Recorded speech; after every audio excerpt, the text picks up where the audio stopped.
नमस्कार, मैं हूं आपके साथ आशा सरमाल। आप देख रहे हैं रिपोर्टर, और रिपोर्टर में इस वक्त की बड़ी खबर से ही शुरुआत करेंगे, क्योंकि लगातार आप देखिए कि शोपियां के अंदर किस तरह से एनकाउंटर यहां पर जारी था। रावलपुरा इलाका है जहां पर ये मुठभेड़ चल रही थी और 3 आतंकवादी और साथ ही साथ एक उनका जो यहां पर जैश का कमांडर है वो उसके होने की सूचना जताई जा रही थी बार बार। लेकिन आप देखिए कि किस तरह से बड़ी खबर शोपियां से ही रावलपुरा इलाके से निकलकर सामने आ रही है, जहां पर 2 आतंकवादियों को ढेर कर दिया गया है। ज्यादा अपडेट लेंगे, इरशाद हमारे संवाददाता इस वक्त हमारे साथ जुड़ चुके हैं। इरशाद, क्या कुछ अपडेट है इस वक्त तक? बिल्कुल, मैं आपको बता दूं कि फौज को एक मुसद्दिक इतला मिली है कि रावलपुरा गांव में कुछ मिलिटेंट छुपे हैं।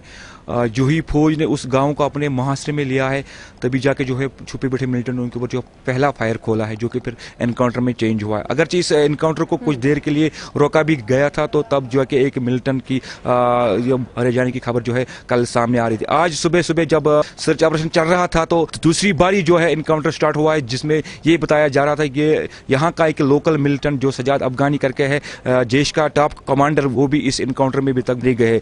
एरिया को जो है फौज ने इस एरिया को अपने काड़ में लिया है। जितने भी यहाँ पे एग्जिट और एंट्री पॉइंट उसको भी सील किया गया है। मैं बता दूं आपको कि अभी तक जो है 2 मिलिटेंट की मारे जाने की खबर जो है सामने आ रही है। बताया जा रहा है कि इस इलाके में और भी मिलिटेंट छुपे हो सकते हैं। फिलहाल इस एरिया को जो है फोर्स की तरफ से कार्डन ऑफ किया गया, घर घर सर्च ऑपरेशन चल रहा है। अभी ये देखने वाली बात होगी कि कब तक जो है ये एनकाउंटर जारी रहेगा। चलिए इरशाद, बहुत बहुत धन्यवाद जुड़ने के लिए। तो फिलहाल आपने देखा कि इरशाद तक हमारी आवाज शायद नहीं पहुंच पा रही थी। उनसे सवाल किया गया था कि पुलिस के आला अधिकारियों की तरफ से कोई प्रेस ब्रीफिंग की गई, किसी तरह की कोई बयानबाजी की गई, तो फिलहाल उन्होंने इस पर कुछ नहीं कहा है। लेकिन आपको बताते चले कि लगातार 2 आतंकवादियों को मौत के घाट उतारा गया है और एक जैश का जो कमांडर है उसके भी मारे जाने की खबर सामने आई है। अफगानी नाम है, लेकिन आप देखिए किस तरह से सूरत हाल जो है वो शोपियां इलाके के अंदर बनते हुए नजर आ रहे हैं और जाहिर तौर पर सुरक्षा बलों को एक बड़ी कामयाबी मिलती हुई नजर आ रही है। लेकिन आतंकी लगातार अपनी गतिविधियों को अंजाम देने की कोशिश कर रहे हैं। चाहे यहाँ पर मौत के घाट भी उतारा जा रहा है, लेकिन उसके बावजूद भी आप देखिए कि किस तरह से फन फैलाने की कोशिश की जा रही है और पूरी तरह से मुस्तैद हमारे जवान वहां पर हैं और हर एक चप्पे चप्पे को खंगालने की कोशिश की जा रही है। कॉर्डन ऑफ पूरे इलाके को कर लिया गया है। अब वहां पर सर्च ऑपरेशन चल रहा है कि अगर किसी भी आतंकवादी के छिपे होने की कोई संभावना है तो उसे भी किस तरह से ठिकाने लगाना है वो हमारे सुरक्षा बल बहुत अच्छे से जानते हैं। चलिए अब आपको एसएमएचएस अस्पताल लिए चलते हैं, क्योंकि अस्पताल की कार्यप्रणाली पर भी कई बार सवालिया निशान उठ चुके हैं। लेकिन अब पार्किंग की व्यवस्था नहीं होने की वजह से लोगों को काफी तरीके से दोचार होना पड़ रहा है। कश्मीर का अस्पताल है, लेकिन ज्यादातर सुर्खियां बटोरता हुआ नजर आ रहा है। क्या कुछ पूरी अपडेट है, हमारे सहयोगी सनम एजाज हमारे साथ जुड़ रहे हैं, देख लीजिए। यूं तो पार्किंग का मामला पूरी जम्मू कश्मीर में हर जगह नजर आ ही जाता है, लेकिन कुछ ऐसी जगह भी होती हैं जहां पार्किंग एक इम्पॉर्टेंट मुद्दा बनी जाता है। हम अस्पतालों की बात करें तो ये श्रीनगर का एसएमएचएस हॉस्टल है और एसएमएचएस हॉस्टल में पार्किंग की कमी होने की वजह से लोगों को मुश्किलात का सामना करना पड़ता है। साफ जाहिर है, कोई भी पेशेंट जब यहाँ आता है तो इंटरनेट से लेकर अंदर तक पार्किंग न होने की वजह से उन्हें मुश्किलात का सामना करना पड़ता है। और फिर हम बड़ी बड़ी पार्किंग बनाने का दावे करते हैं, हम बड़ी बड़ी पार्किंग बनाने के वादे करते हैं, हम शहर में ट्रैफिक को स्मूथनेस करने के लिए पार्किंग का ऐलान करते हैं। जगह होने के बावजूद भी पार्किंग का न होना ये साफ दर्शाता है कि अस्पतालों की तरफ शायद इंतजामिया की कम ही तवज्जो है। इस अस्पताल में, इस एसएमएच हॉस्पिटल के राइट लेफ्ट हर जगह पे अच्छी खासी जगह है, उसको बेकार रखा गया है। कोई बनाने के लिए, कोई इंफ्रास्ट्रक्चर डेवलप करने के लिए बात नहीं की जाती है। साफ जाहिर है, यहाँ से आने वाला पेशेंट जब पहले आता है, पेशेंट को लेके आता है, तो उसके पास सामने सबसे बड़ी समस्या, सबसे बड़े मामला यही होता है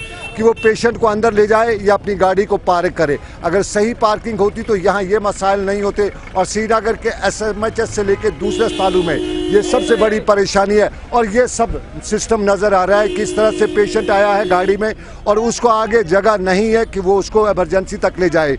इमरजेंसी में जिंदगी और मौत का सवाल कुछ लम्हात का होता है और इन लम्हात में जब आदमी परेशानी में हो, जब उसको पार्किंग से लेकर दूसरे मसाइल हों, तो फिर वो क्या कर सकता है। और इस सारे के बीच में यहाँ एसएमएच हॉस्टल में जगह भी है, एसएमएच हॉस्टल में इंफ्रास्ट्रक्चर खड़ा किया जा सकता है, लेकिन ज़रूरत है कि उस इंफ्रास्ट्रक्चर को खड़ा करने के लिए सवारी इंतज़ामिया की, हमारी सरकार की कोई मंशा भी हो। फिरदौस अहमद के साथ सनम एजाज, श्रीनगर कश्मीर। चलिए अब आपको शहर श्रीनगर लिए चलते हैं और शहर श्रीनगर से भी इरफान फाजिल हमारे साथ जुड़ रहे हैं। क्या कुछ अपडेट कर रहे हैं वो देख लीजिए। वादी कश्मीर के दिलफरेब नज़ारे और खूबसूरत मौसम और इसी मौसम को देखने के लिए दूर दूर से सयाह वादी कश्मीर आ रहा है। लगातार पिछले 2 सालों से अगर देखा जाए तो एक टूरिज्म पर बहुत बड़ा हैमर था, जिसकी वजह से कह सकते हैं कि 370 के मामला थे या कोरोना वायरस की महामारी। मगर अब टीकाकरण के बाद जी हाँ, अलग अलग शहरों से, अलग अलग स्टेट से वादी कश्मीर की सैर टूरिस्ट कर रहा है, जिसकी खूबसूरत मिसाल इस वक्त मुगल गार्डन के साथ साथ डल लेक का नज़ारा है। और इस बीच टूरिस्ट के साथ बात करने के बाद ये भी पता चला कि दिलफरेब नज़ारों को लेकर बात करें जिसे हम कभी बुला नहीं सकते, मगर यहाँ आके जरूर पता चलता है कि कश्मीर की मेहमान नवाजी लाजवाब है। With video journalist Abid Qadir के साथ सईद इरफान फाजिल, JK 24/7 न्यूज कश्मीर। उसके साथ ही आपको लिए चलेंगे गुलमर्ग, क्योंकि गुलमर्ग जो है वो अपनी खूबसूरती के लिए गिना जाता है, लेकिन जाहिर तौर पर काम नहीं है यहाँ पर लोगों के पास। आम जनता काफी तरीके से परेशान देखी जा रही है।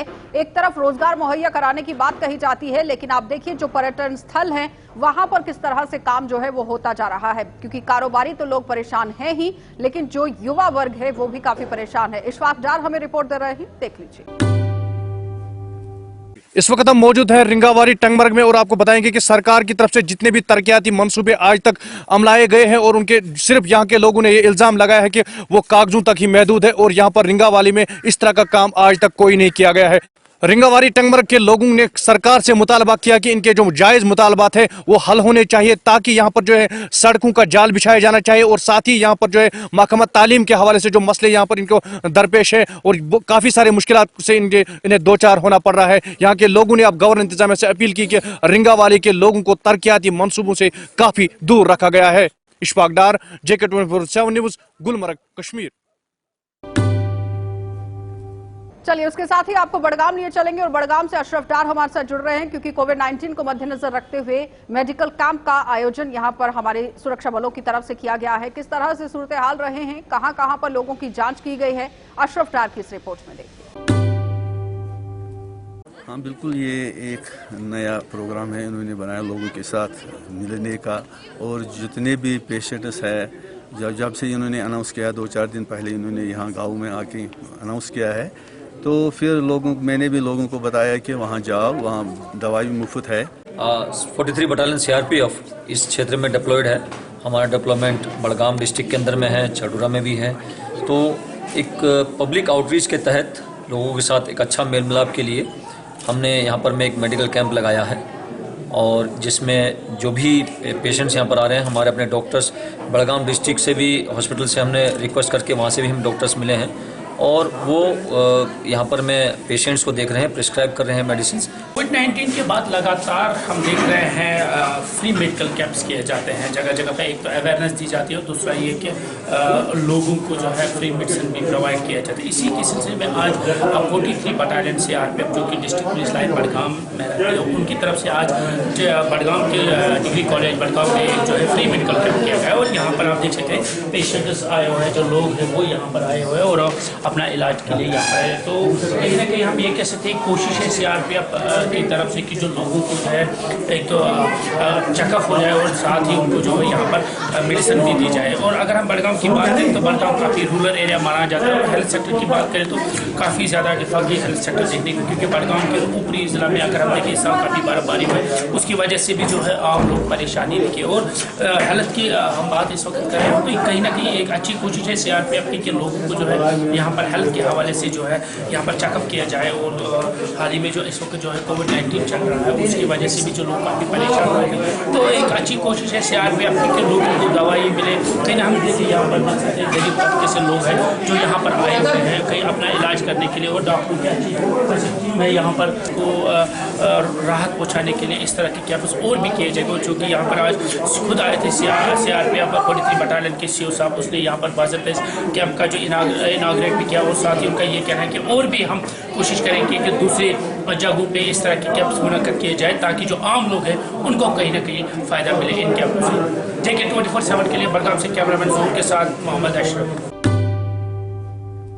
चलिए अब रुक कर लेते हैं पट्टन का, क्योंकि यहाँ पर स्कूल तो खुल गए हैं, लेकिन 5वीं के बच्चे यहाँ पहुँच रहे हैं। 5वीं तक के बच्चों के लिए स्कूल को खोल दिया गया, और ZDO से भी खास बातचीत हुई है हमारे संवाददाता राही निसार की। क्या कुछ अपडेट कर रहे हैं, क्योंकि स्कूल खुलने के बाद क्या पूरी तरह से SOPs का पालन हो रहा है या नहीं, ये देखने वाली बात है। क्या कुछ बात कर रहे हैं, देख लीजिए।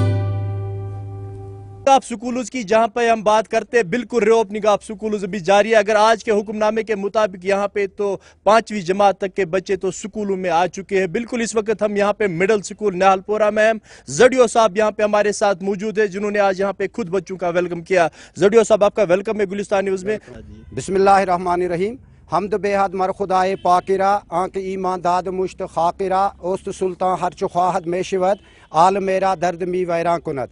अल्लाह का शुक्र है कि एक आजमाइश के से 2 साल से हम गुजर रहे थे और उसके बाद आज सरकारी हुक्मनामे के मुताबिक अगरचे हमारे हायर सेकेंडरी और प्राइमरी मिडिल स्कूल के बच्चे पहले ही स्कूल आ चुके हैं, लेकिन आज हमारे प्राइमरी के वो नौनिहाल बच्चे, वो गुलाब जैसे फूल जिनको आज हमारे स्कूलों में आना था, तो मेरे इन मोहतरम और मुकर्रम उस्ताद साहिबान और मेरी इन बहनों ने आज इन छोटे बच्चों के वेलकम के लिए हर स्कूल में प्रोग्राम रखा है। और मैंने कल इनको मैसेज दे दी थी कि आज किसी भी स्कूल में कोई भी क्लासिफिकेशन नहीं होगी। आज पूरे दिन बच्चों के साथ फ्रेंडशिप का माहौल पैदा करके खेल कूद में मेरे उस्ताद, मेरी उस्तानियाँ और इन बच्चों के साथ मिलजुल कर बच्चों को ये तासुर देंगे कि तुम्हारे घर से हमारे स्कूल आपके लिए सबसे बेहतर है और तुम्हारे माँ बाप से ज़्यादा प्यार आपको अपने उस्तादों से मिलेगा। तो उस तरह हमने आज एक प्रोग्राम बनाया। मैं खुद इनके साथ खड़ा हूं, मेरे साथ GMS के हमारे हेडमास्टर साहब भी हैं। तो इस तरह हमने कहा गया यहाँ पे कि SOPs के बारे में या यहाँ पे जो भी कोविड रिलेटेड यहाँ पे कहा गया है रखने के लिए सैनिटाइजर, मास्क,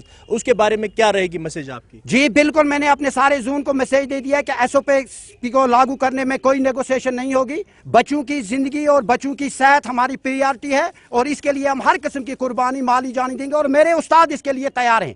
आपके मीडिया ने शायद इस वक्त यहाँ देखा कि मेरे उस्ताद खुद भी मास्क लेकर और तमाम बच्चों को मास्क पहनाए हुए सैनिटाइजर लेकर अपने ड्यूटी पे खड़े हैं और इंशाल्लाह ये कार्रवाई मजीद आगे जारी रहेगी। बच्चों को तालीम भी देंगे लेकिन साथ साथ इनकी सेहत का ख्याल भी रखेंगे। हम इंशाल्लाह इनकी सेहत का और इनकी तालीम का पूरा ख्याल रखेंगे। तो बिल्कुल आप यहाँ पे देख रहे हो कि जडियो निहालपुरा ने आज यहाँ पे खुद बच्चों का वेलकम किया। हम ये कहेंगे यहाँ पे कि कोविड भी गया नहीं, कोविड तो अभी है, हमें खाली एहतियात की जरूरत है। खासकर अगर हम देखेंगे कि यहाँ पे अभी तो छोटे छोटे बच्चे आ रहे हैं, तो हमें यहाँ पे सोशल डिस्टेंस जो भी यहाँ पे कोविड रिलेटेड कहा गया है ख्याल रखा जाए। राही निसार, गुलिस्तान न्यूज, पटन। चलिए, तो स्कूल के बाद अब आपको लिए चलते हैं राजौरी और राजौरी में खनन माफियाओं के हौसले थमने का नाम नहीं ले रहे हैं। एक बार फिर आपको याद दिला दें कि खनन माफियाओं पर नकेल कसने के लिए प्रशासन ने कमर तो कसी थी, लेकिन अब प्रशासन पर ही सवालिया निशान लगना शुरू हो गए हैं। खबर पुंछ से है और पुंछ प्रशासन पर सवालिया निशान लगते हुए नजर आ रहे हैं। जाहिर तौर पर अगर DC पुंछ की बात की जाए तो वो बहुत बड़ी बातें यहां पर करते हुए नजर आते हैं कि पुंछ के अंदर हर एक जगह पर जो भी काम किया जा रहा है उसका निरीक्षण वो खुद करते हैं, लेकिन साफ तस्वीरें जो है वो आज बयां कर रही है कि किस तरह से सूरत हाल पुंछ के अंदर बनते हुए नजर आ रहे हैं, क्योंकि जो खनन माफिया हैं उनके हौसले पूरी तरह से बुलंद हैं। जमशेद मलिक क्या कुछ अपडेट कर रहे हैं वो देख लीजिए। सरहदी जिला पुंछ के बफलियाज इलाके का ये मंजर हम आपको दिखा रहे हैं, जहां इस वक्त खनन माफिया की तरफ से देख सकते होंगे आप कितने बड़े पैमाने पर खनन किया जा रहा है, जहां कितनी गाड़ियों की तादाद आप देख सकते होंगे। JCB लगे हुए हैं, क्योंकि इस पे पहले भी कई बार लोगों की तरफ से आवाज़ उठाई गई मगर इस पे कोई कार्रवाई नहीं की गई। ये मंजर हम आपको इस वक्त स्पॉट का दिखा रहे हैं, जहाँ पे इस वक्त दर्जनों के हिसाब से गाड़ियाँ और JCB लगाए गए हैं जो इस नदी से रेत बजरी धड़ल्ले से निकाल रहे हैं, मगर इनको पूछने वाला कोई नज़र नहीं आ रहा।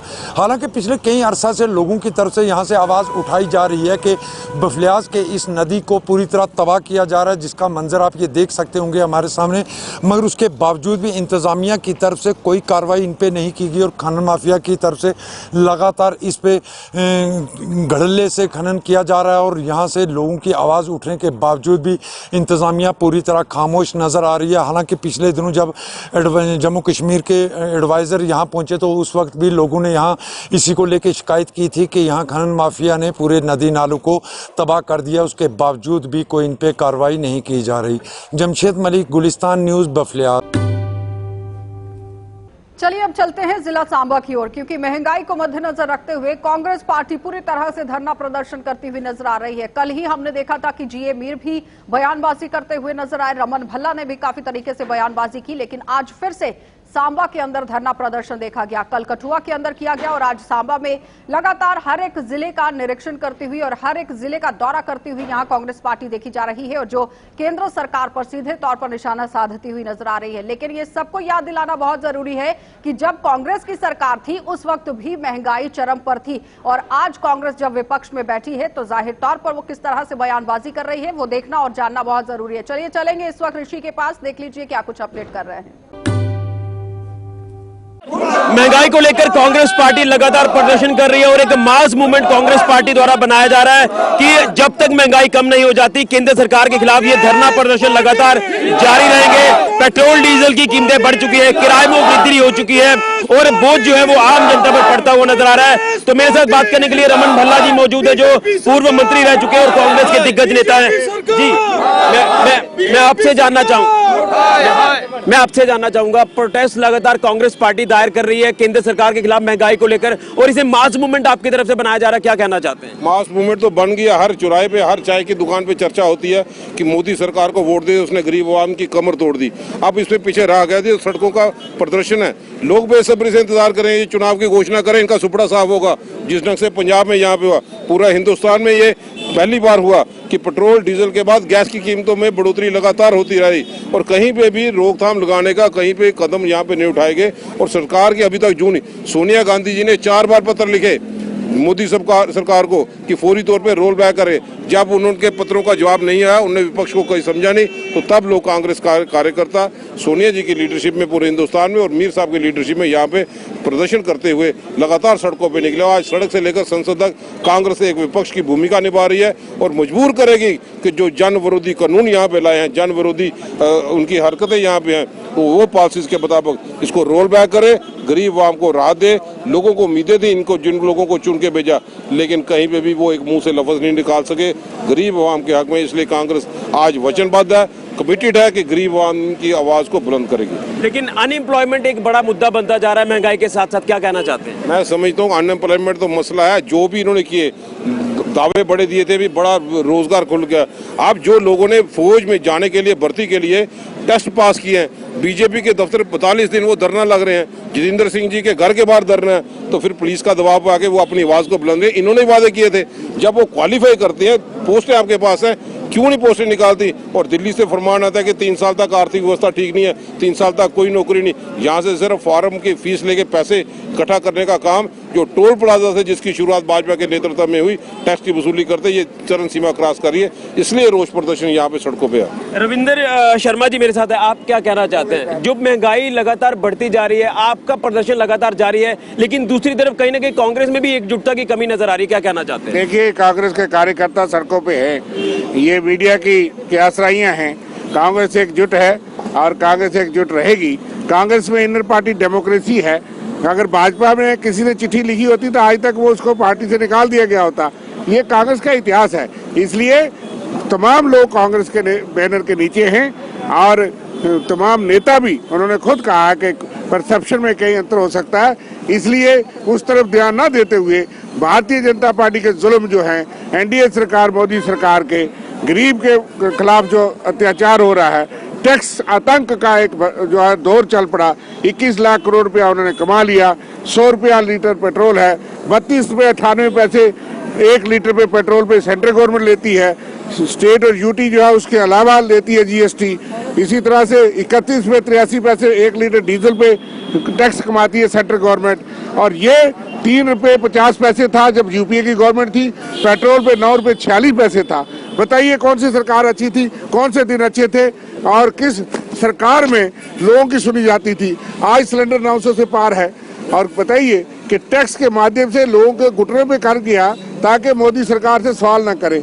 रियासत खत्म हुई, आपके अधिकार खत्म हुए, लोगों को जमीनों से निकाला जा रहा है।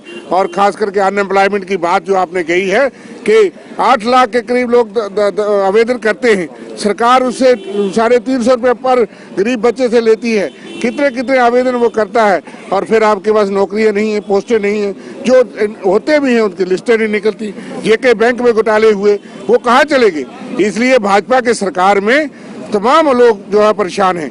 हम लोगों की समस्याओं को लेकर के सड़कों पे निकले हैं। अपनी अपनी कॉन्स्टिट्यूंसी में सारे नेता हमारे कर रहे हैं और कुछ लोगों की ड्यूटी लगती है भल्ला साहब कि हमको यहाँ आदेश होता है, हम पहुंचते हैं अपने कार्यकर्ताओं को हौसला बढ़ाने के लिए। एक सिंबॉलिक संदेश है कि मोदी जी किसान सड़कों पे हैं, मजदूर सड़कों पे हैं, 200 से ज्यादा किसान जो है वो सड़कों पे मारे गए हैं। दिल्ली की सरकार ने दिल्ली के घेराबंदी कर दी है, लेकिन अंग्रेजों के टाइम भी ऐसा नहीं हुआ।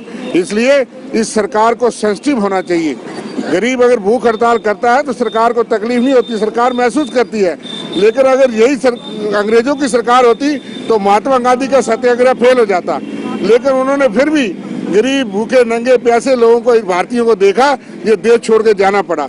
लेकिन इनको तो ये तो टस समझ नहीं होते, लोग सड़कों पे आत्महत्या कर रहे हैं। जारी रहेगी बिल्कुल, गांव गांव गली गली हम जगाएंगे और लोग खड़े होंगे। चलिए, तो ये कांग्रेस की मूवमेंट जारी रहेगी महंगाई को लेकर, जो लगातार प्रदर्शन कांग्रेस पार्टी द्वारा दायर किए जा रहे हैं। लेकिन कहीं ना कहीं जो एक मन में हमारे भी एक सवाल था कि कांग्रेस पार्टी में कहीं ना कहीं एकजुटता की कमी नजर आ रही है, उसको लेकर भी जवाब दिया है। लेकिन ये इनका तर्क है, लेकिन हम जो देख रहे हैं वो साफ तौर पर नजर आ रहा है कि कांग्रेस पार्टी में कहीं ना कहीं एकजुटता की कमी साफ तौर पर झलक रही है। लेकिन अब देखना यह है कि ये मास मूवमेंट कहां तक पहुंचता है और क्या वाकई में केंद्र सरकार महंगाई को लेकर कोई संज्ञान लेती है या नहीं लेती। फिलहाल के लिए ऋषि खजूरिया, जगन न्यूज के लिए।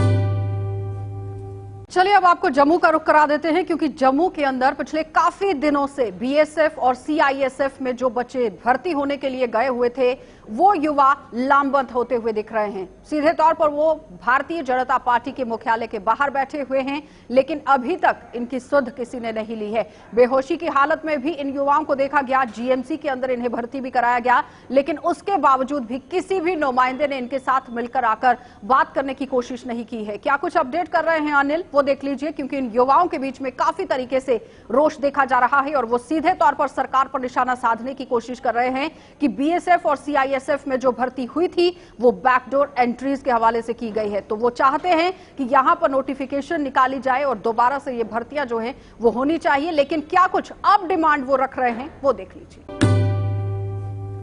अदा करना और मदद करना ये दो अलग अलग चीजें हैं।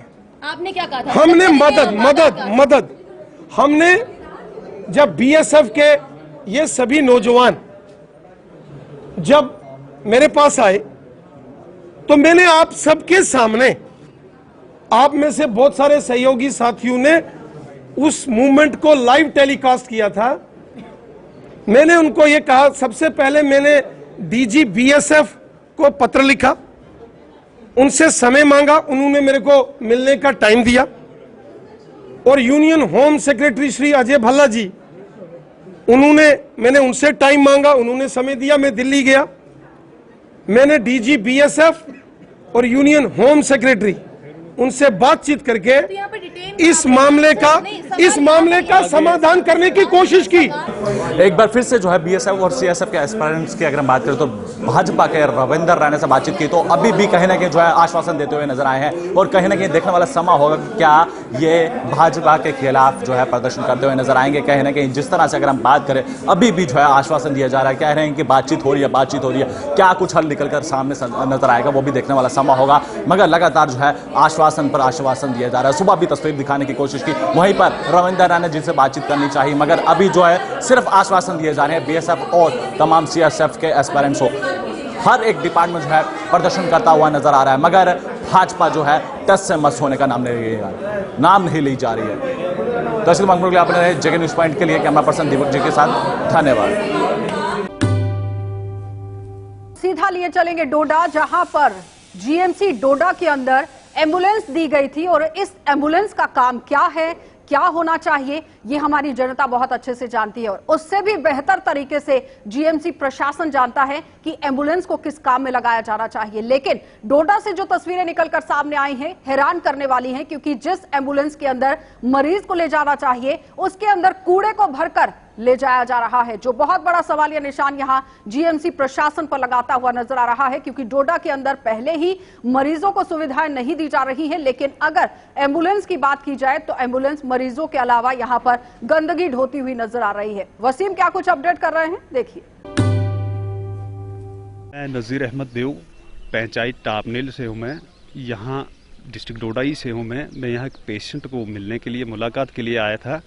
बल्कि यहाँ पे मैंने एक चीज़ देखा कि यहाँ पे एक एम्बुलेंस खड़ी है, उसमें बहुत ज़्यादा गंद है और इस एम्बुलेंस पे गवर्नमेंट ने लाखों रुपया खर्चा किया हुआ होता है और किसी भी वक्त यहाँ कोई एक्सीडेंट होता है, यहाँ कोई मरीज़ होता है, यहाँ से अगर रेफ़र करेंगे, अगर उस मरीज़ को ऐसी गाड़ी में बिठाएंगे तो उसका इलाज कहाँ से होना, वो उससे ज़्यादा मतलब बीमार हो जाएगा। ऐसी हालत है उस अपने इसकी एम्बुलेंस की। और ये मतलब इस वक्त सरकार देखो बड़े बड़े दावे कर रही है कि मतलब हर फैसिलिटीज़ है, कुछ नहीं, ये सरासर गलत है। मैं डीसी साहब से रिक्वेस्ट करता हूँ, नहीं किसी वक्त देखो ना, अब अगर एम्बुलेंस कहाँ से मिलेगी, इन्होंने ये तो गंद भर के रखने के लिए, शायद मेरे हिसाब से गंद भरने के लिए एम्बुलेंस रखी हुई है। इसमें मैंने भी एक वीडियो क्लिप देखी जिसमें कि एक एम्बुलेंस में कुछ सामान पड़ा हुआ है, जाहिर सा बात है, लगता है कूड़ा जैसा है। तो इसमें अभी हम इंक्वायरी करेंगे कि यह किस लिए भरा था, इसमें क्या सामान पड़ा था। जैसा कि जानते हैं कि यहाँ पे जो जीएमसी का है या बाकी हॉस्पिटल्स का भी जितना, इनमें दो किस्म का कूड़ा होता है। एक तो हैजार्डस है जो ऑलरेडी एक कॉन्ट्रैक्ट इनके साथ हुआ है कंपनी के साथ, वो यहाँ से वो सारा हैजार्डस मटेरियल उठा के वो कहीं कठुआ में उसको डिस्पोज करते हैं। अभी हम मौजूद हैं गवर्नमेंट मेडिकल कॉलेज डोडा में, और गवर्नमेंट मेडिकल कॉलेज की जो एम्बुलेंस मेरे ठीक पीछे आप देख सकते हैं, जिसका नंबर JK061543, और इस गाड़ी के अंदर जो है जो भी गवर्नमेंट मेडिकल कॉलेज के अंदर कूड़ा निकलता है वो इस गाड़ी के अंदर डाला गया है। मैं अपने कैमरामैन से बताऊं कि थोड़ा आपको दिखाएं पैन करके कि कितनी गंदगी इस गाड़ी में भरी गई है, कितना गलत यूज़ इस एम्बुलेंस का किया गया है। जो बाकी सारे कामों के लिए होती है उसमें कूड़ा भरा है। ये हैरान करने वाली तस्वीरें हैं और मीडिया पे काफ़ी सारे सवालात उठाते हैं जब गवर्नमेंट मेडिकल कॉलेज हम लोग आते हैं, इसीलिए कोताहियां जो दिखाते हैं उसीलिए मीडिया को रुकाया जाता है। तस्वीरें थोड़ा देख लीजिए, गवर्नमेंट मेडिकल कॉलेज डोडा की एम्बुलेंस है और लगता है कि नई एम्बुलेंस है, पुरानी एम्बुलेंस नहीं है, मगर हालत आप थोड़ा देख लीजिए, बहुत बड़ी एम्बुलेंस है। इस गलत इस्तेमाल इस एम्बुलेंस का किया गया है और ये आप देख सकते हैं ये सारे वार्ड्स हैं और कितना गलत असर पड़ता होगा गवर्नमेंट मेडिकल कॉलेज के जो पेशेंट हैं। और बैक साइड आप देख सकते हैं कितनी गंदगी है। तो इन सभी मामलों को गौर फरमाने की जरूरत है, ध्यान देने की जरूरत है और इन पर कार्रवाई करने की जरूरत है। आप देखते रहिए कार्यक्रम। खबरों से अपडेट रहने के लिए चैनल सब्सक्राइब कीजिए, साथ ही बेल आइकन जरूर दबाएं।